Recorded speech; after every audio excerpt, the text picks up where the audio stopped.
Which again, this is something to be learned about because we don't really know that. I mean, what do we know? That's really where we need to start. Where you need to start to find out really what it is you know. What have you learned? Or haven't learned? Want to learn? Need to learn? For you to really develop yourself and to really break free. Anyway, check this out here. Mine's the marketplace, Marktplatz. Really beautiful. And really, it's funny, every time I use a camera, it brings me more in the space of now. Because you're more aware, because you're aware also that you're showing this, you're sharing this with others. Actually, through the power of the internet and the World Wide Web. But yeah, the School of Life is about that, to learn how we create.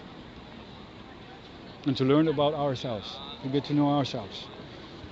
To really learn from mistakes, to learn from other people, to really learn about other people. And through this we really can get to know each other. And we can get to know ourselves. And it is really this knowledge that lies at the foundation of effective personal transformation. I've even written that a long time ago, but it's really what that means, you know. That's the fountain, that's the key.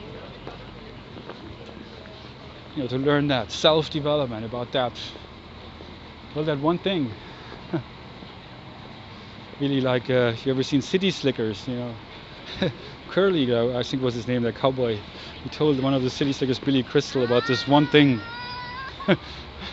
And life really being about finding that one thing, and nothing else matters. I really like that because it's really about that, you know, which is really, I mean, that one thing is your passion, is really your purpose.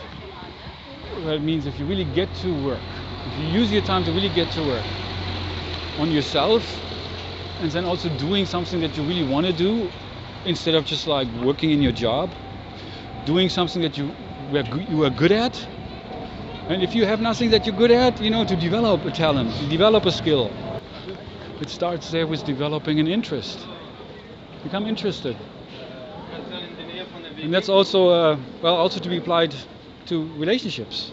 To become interested in one another and that we really want to learn about one another.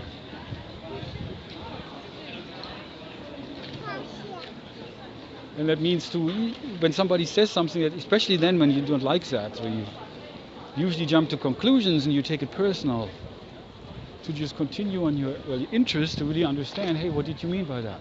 Where does this come from? And to really share about, you know, what you think as a result of what the other person said or did. Especially when there is a negative feeling in you or something you're like, that's... And many times we just get angry then and we start arguing with another person instead of really just talking to them.